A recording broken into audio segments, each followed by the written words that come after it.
This is a review of the many mechanisms available to either realign, replace or create walking access to the New Zealand countryside. The purpose of the Walking Access Act 2009 is to provide the New Zealand public with free, certain, enduring and practical walking access to the outdoors. This review looks at three generic categories of access mechanism, namely public highways, public reserves and easements. Each category is assessed against the purpose of the Act, as a guide to assessing the Walking Access Commission's fulfilment of its responsibilities. Public highways are linear passageways, either on water or on land, over which the public have common law rights of passage. This review is confined to public roads.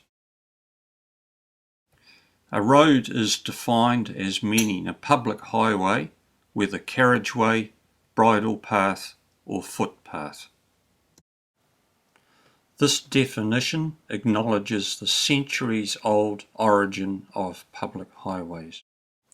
The inclusion of bridle paths and footpaths in this definition clearly shows that public roads are not solely the domain of motor vehicles.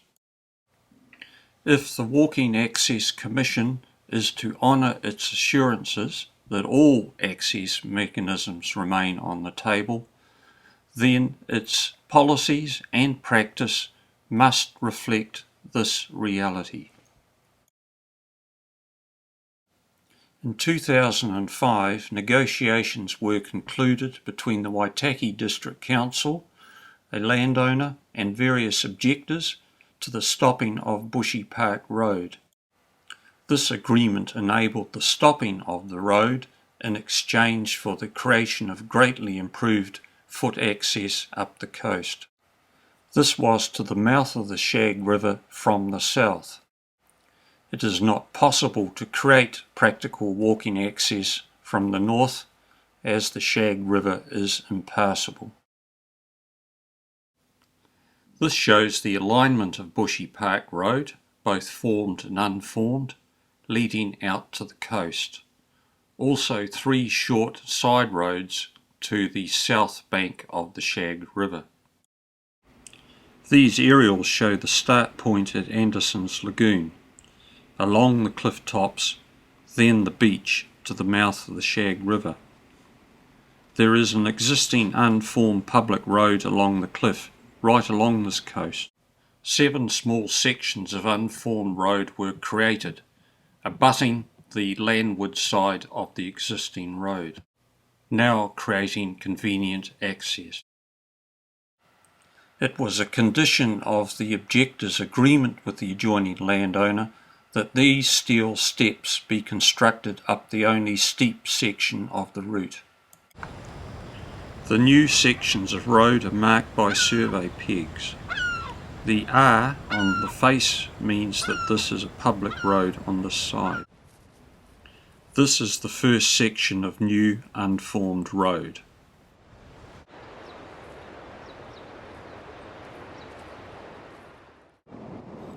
After half an hour along the cliff tops, the route drops onto the beach. This is negotiable between mid and low tides. It is another 35 minutes walk to the mouth of the Shag River.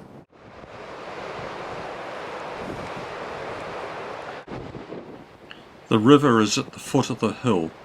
Return is by the same route.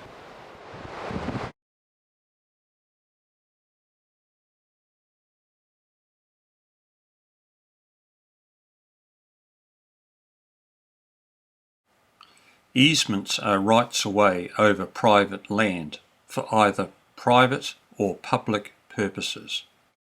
There are many forms of easement that either are or could be used for creating public access to the outdoors. All these mechanisms are of the same legal character.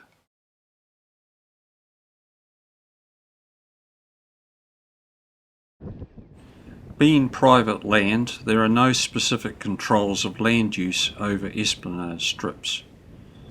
Normal rural activities such as forestry are not prohibited, and the local authority cannot clear walking tracks without the consent of the landowner. Willfully damaging or removing any plant is prohibited. The limited rights of access the public have can, as in the case of the north bank of the Shag River, become no more than paper access. This is the same section of esplanade strip on shore. It is impenetrable.